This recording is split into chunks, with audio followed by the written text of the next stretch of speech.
Esto es Contexto Global de France 24 y yo soy Rodrigo Sedano. Voy a estar de nuevo con ustedes en estos próximos minutos para traerles todas las noticias internacionales. Vamos con ellas. El gobierno de Bolivia llegó a un acuerdo con la Central Obrera Boliviana tras protestas y paros que duran 50 días. Queda por ver ahora la reacción de la Federación Departamental Única de Trabajadores Campesinos de La Paz, Tupac Katari, que es otro de los principales actores de las protestas. Y en Perú, la candidata de derecha Keiko Fujimori instó a su rival Roberto Sánchez a respetar los resultados de las elecciones. Keiko mantiene una ventaja estrecha pero creciente en la reñida segunda vuelta presidencial. Esta noche hay protestas convocadas por Sánchez. El gobierno de Argentina tiene nuevo portavoz tras la renuncia del actual vocero Manuel Adorni, rodeado de un escándalo en torno al origen de su patrimonio. Su reemplazo es el hasta ahora diputado Adrián Rabier. Lo vamos a analizar en esta emisión.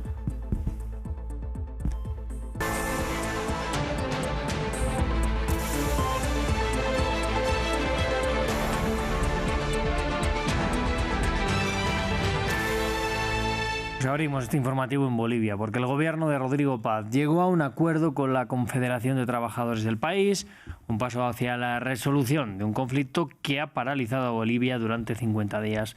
Los ciudadanos han enfrentado largas filas para conseguir combustible y dificultades para acceder a alimentos y suministros médicos debido a los bloqueos de carreteras. Para conocer las repercusiones contactamos con nuestro corresponsal en La Paz, Martín Bustamante. Martín, muy buenas noches. ¿Qué se sabe de este anuncio y qué ha dicho la Federación Departamental Única de Trabajadores Campesinos, el Tupac Katari? Hola Rodrigo, buenas noches. Sí, efectivamente es un acuerdo, toda una novedad después de 50 días de conflicto. Y lo que dijo Mario Argollo, el secretario ejecutivo de la Central Obrera Boliviana, es que llegó a un punto, llegó a una situación, esta conflictividad en la cual ya se estaban enfrentando bolivianos con bolivianos, y también argumentó que se estaba politizando el conflicto en clara referencia a la intervención de Evo Morales. Días atrás él dijo que ni le pagaba ni tenía nada que ver Evo Morales con respecto a este conflicto. De hecho, le pidió que no se meta, pero bueno, finalmente ahora llegó a un acuerdo que se va a implementar en los próximos 90 días. Recién, segundos antes de hablar contigo, Rodrigo, llegó el detalle, así que ya lo vamos a estudiar y seguramente vamos a tener tiempo para contarles de qué se trata y cuáles son los acuerdos a los que finalmente alcanzaron. Del otro lado, lo que vos mencionabas recién, está la Federación de Trabajadores Campesinos Tupac Katari de los 20 municipios, las 20 provincias del departamento de La Paz, que dicen que aún no tienen un acuerdo con el gobierno. Ellos le enviaron 5 puntos para tratar de acordar, tuvieron una respuesta y la están analizando, una respuesta por parte del gobierno. Pero dicen que no van a tomar ninguna medida hasta no tener acuerdo por parte de las bases. Mario Argollo se refirió a ellos, dijo que seguramente piensan que es un traidor, pero que este conflicto de momento no tenía otra solución.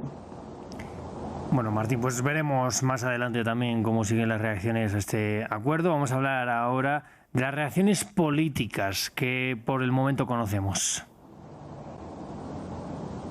Bueno, porque además de Rodrigo Paz, recordemos que en las elecciones se presentó Jorge Tuto Quiroga, un histórico de la extrema derecha boliviana que desde hace tiempo viene negado al diálogo. Decía que había que escarmentar a los dirigentes y a las personas que están llevando adelante los bloqueos.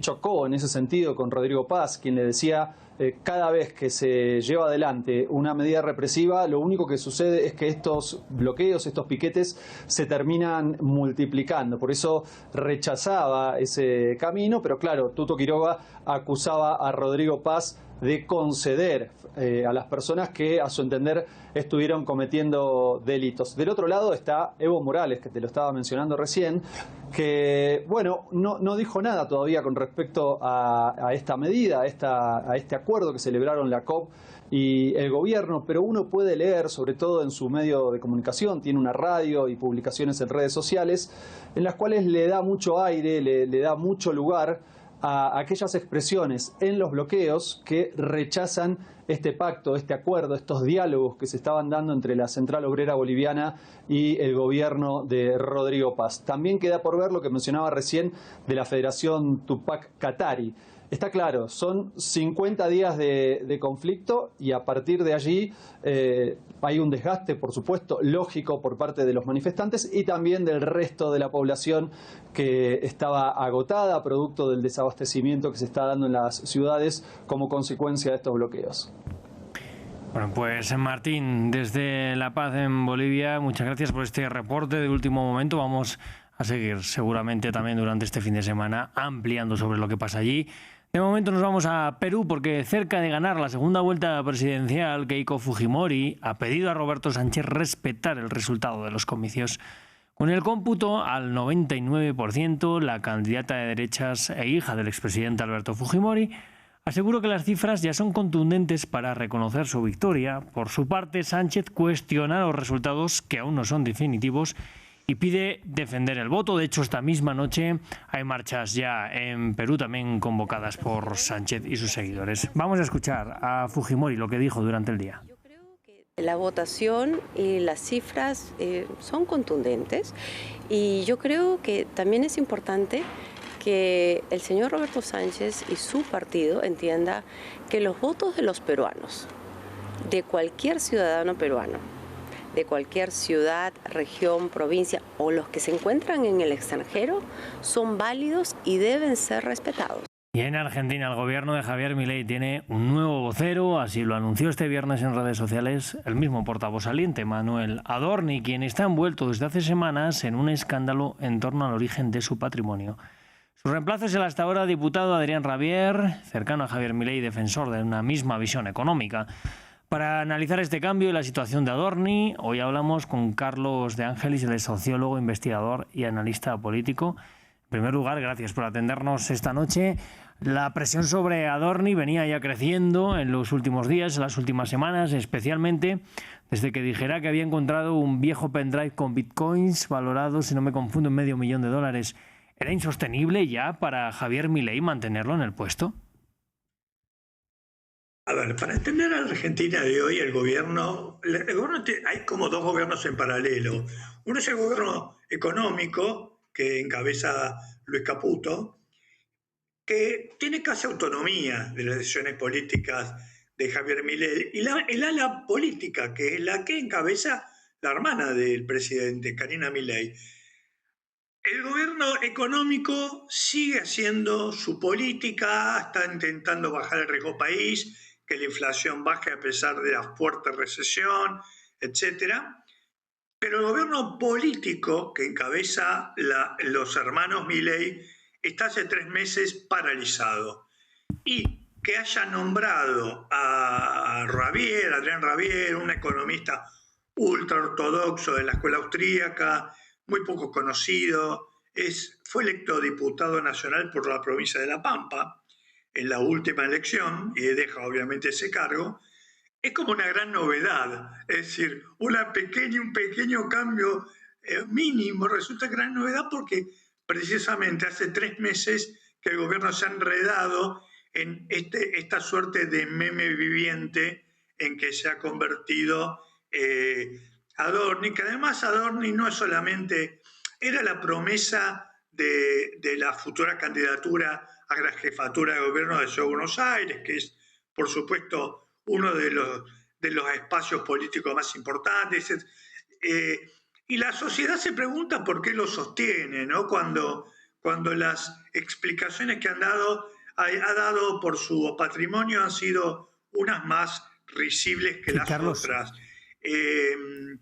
No sabemos cómo se va a comportar Javier frente a los periodistas que atreven a hacerse preguntas que molestan al poder, que es lo que corresponde. Sabemos que Milei y el periodismo van por distintas sendas, y esta es la gran novedad del día, que nombró un vocero. Carlos, sí, le quería preguntar precisamente por lo que nos indica. La oposición dice que también lo quiere fuera del Ejecutivo. ¿Por qué, por tanto, ahora mismo sigue Adorni como parte de ese Ejecutivo? ¿Es tan poderoso dentro del gabinete de Javier Milei?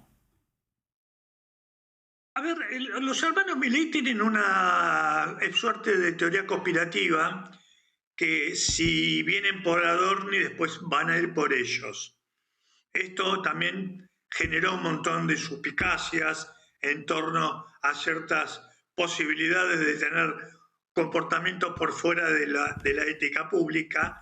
Y esto es un poco lo que dicen, ¿no? Que es lo que ellos esperan, porque además el Partido Libertario o la agrupa tiene muy poquita gente. Tiene muy poquita gente que vaya a defender los medios, tiene pocos oradores. Prácticamente cuando en el Congreso se debaten las leyes, no hay gente de la Libertad Avanza que hable, prefieren estar callados. Quizás algunos no tengan la menor idea, otros no se sientan a gusto, otros no quieran ser expuestos. Adorno era todo lo contrario, lo vemos todos los días.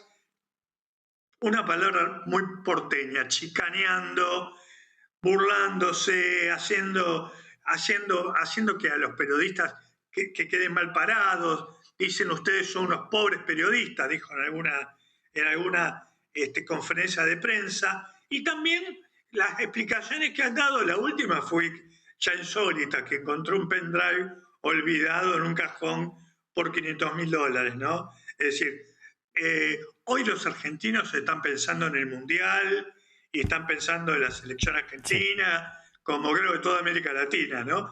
Pero el gobierno político está paralizado y ya tiene que construir este armado, y esto es lo central, a la reelección de Milei. Sí. Y está casi en cero, ¿no? ¿Por qué?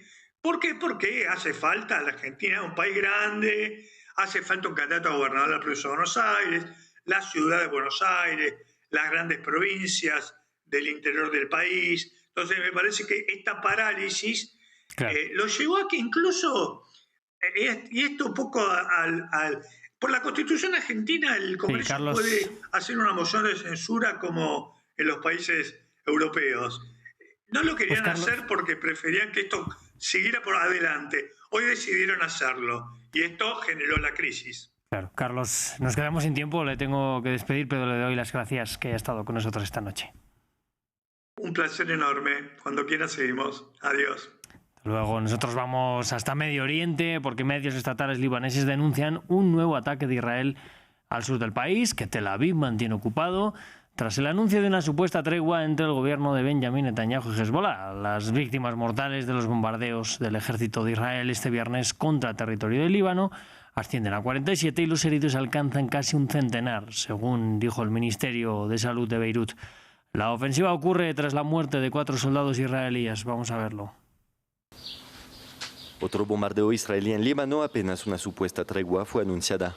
El anuncio de un cese el fuego entre Israel y Hezbollah este viernes no impidió al ejército israelí de declarar mantener sus tropas en el sur de Líbano, mientras masivos ataques aéreos anteriores al anuncio de alto el fuego mataron a decenas de personas.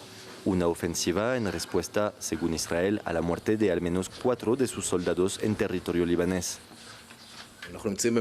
Nos encontramos en una zona de defensa avanzada. Mientras Hezbollah represente una amenaza, mantendremos nuestra presencia adelantada. Este es el enfoque de las fuerzas de defensa de Israel y las instrucciones vigentes. Estamos ahí y actuaremos para proteger a los ciudadanos de Israel. Mientras tanto, el más de 1 millón de desplazados de las regiones sureñas no sabe qué hacer. Los habitantes que regresaron esta semana a sus pueblos fronterizos después del anuncio de un acuerdo entre Irán y Estados Unidos que incluye el cese de las hostilidades en Líbano, ahora están de nuevo en las rutas. Nos fuimos hace 3 días, ya llevamos 3 días fuera y ahora comenzaron las amenazas y los bombardeos se están extendiendo y acercando poco a poco. Como saben, tenemos familias y niños con nosotros y la gente tiene miedo. Por eso queremos asegurarnos de que los niños estén a salvo y si Dios quiere, regresaremos. Nadie confía en ellos, ¿me entiende? Queremos que sea un acuerdo nacional. Primero las fuerzas israelíes deben retirarse y después podrá haber un acuerdo nacional. Teherán anunció responsabilizar a Estados Unidos por cualquier violación del acuerdo preliminar. Irán lleva días insistiendo que cualquier paz negociada debería implicar la retirada israelí del Líbano. Pues así cerramos este informativo, pero ya les dejamos con Aquí América, de la mano de mi compañera Alejandra Lucau.